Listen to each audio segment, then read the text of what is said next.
guys.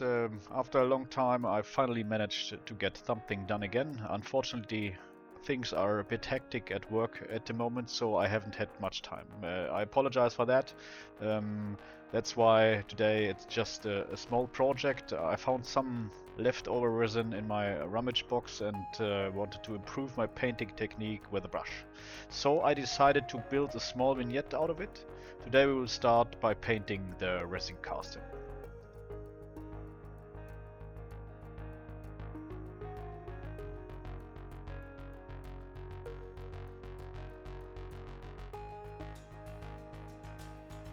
So first I washed the resin kit again with warm water, primed it with the black primer and then applied a first layer of white pre-shading. That gives the model more depth and makes it easier to model or to create all the small details later on. After a good 24 hours of drying time, I then started the painting process. First I applied the base color with the brown tone. In this case chocolate brown from AK for the first wood in texture in thin glazes. Here you have to wait a little between each coat until the individual layers are sufficiently dry. 2 to 3 glazes should therefore be sufficient.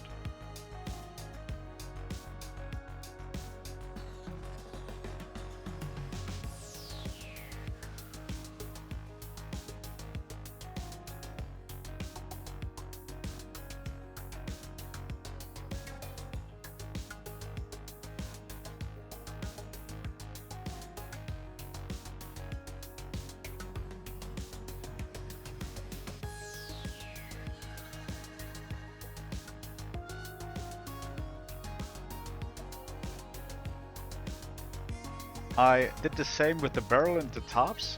I painted the individual components with red, green and olive tones from Vallejo and AK. Here too I worked in 2 to 3 passes to achieve sufficient coverage with the paint. I used a wet palette for the paint to keep it spreadable and avoid leaving brush marks on the model. Of course, this takes a little time and patience, but the results are really great. I didn't use a drying retarder in this case, as it would have delayed the drying time too much, and it's not really necessary for this job, or these jobs in my opinion.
While the base coat for the wood has had enough time to dry. In the meantime, we can now move on to the next step of working on wood grain.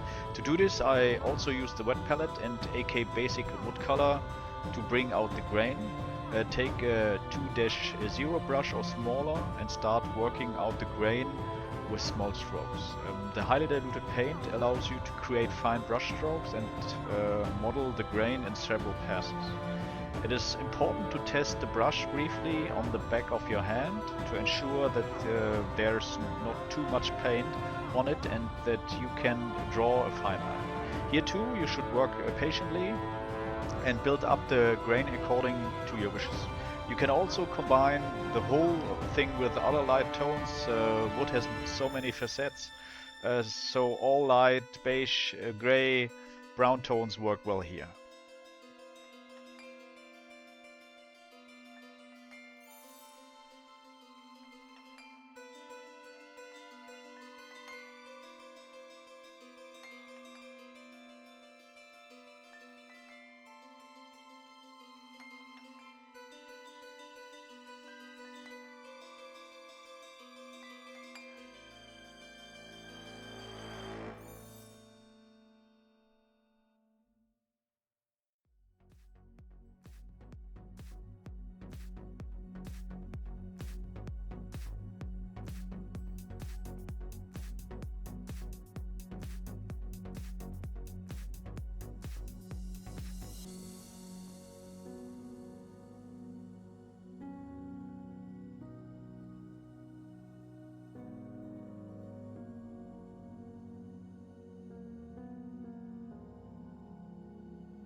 Once you are satisfied with the wood grain, you can begin to work out the first highlights on the barrel and the tops.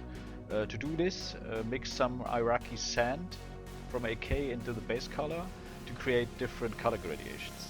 Here I recommend using the wet palette again, as the paint will remain in a workable state for longer and you can quickly create lighter shades. Don't be surprised if the color appears lighter when wet than they do when dry. Again, you must allow each layer to dry thoroughly so that you don't remove the individual layers. It is important to make the areas with the light color smaller and smaller. To do this, you should also change the brushes in between to better work out the small elevations. Start with a rough stroke on the highlight and then gently blend the transition by dabbing. This requires practice and patience. It will also be very time consuming, but the result will convince you. You can create so much depth with this technique, it will transform your whole model making skills from the basement to the highest floor.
Next, I recreated the chipping effect and chips and scratches using an umber color. To do this, apply dots and scratches with a small brush. I recommend the brush size 2-0 or smaller. Think about where these marks might be on the barrel beforehand. Take some reference pictures and use them for inspiration. Once you have done all this, cover the entire model with a silk matte varnish. This is important because the washing in the next step will eat or bite into the paint too much, and you will have to do a lot of reworking to get rid of the unsightly paint marks.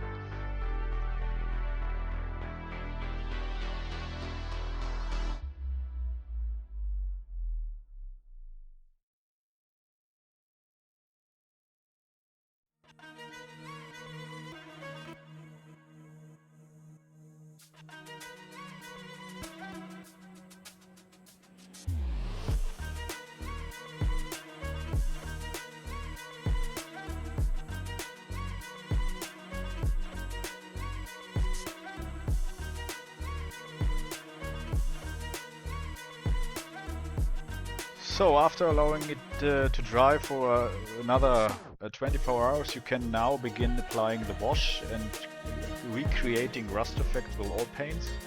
In this case I used AK Pin Wash, Dark Umber and the old paints from Abteilung 502, Raw Umber and Light Rust. But remember that using all of the thinner and white spirit could dissolve the wash again. That's why I applied another coat of clear varnish after washing, after applying the global wash with dark umber to prevent this from happening. When using old paints, it is important to apply them into a piece of cardboard first to absorb the excess oil. You can blend the wash and the oil paints nicely with white spirit and oil thinner, or recreate run marks with a flat brush.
Alright folks, that's it for today. Have fun and happy modeling. If you like, subscribe, give me a comment. See you next time with the next part. Have fun and, as mentioned, happy modeling.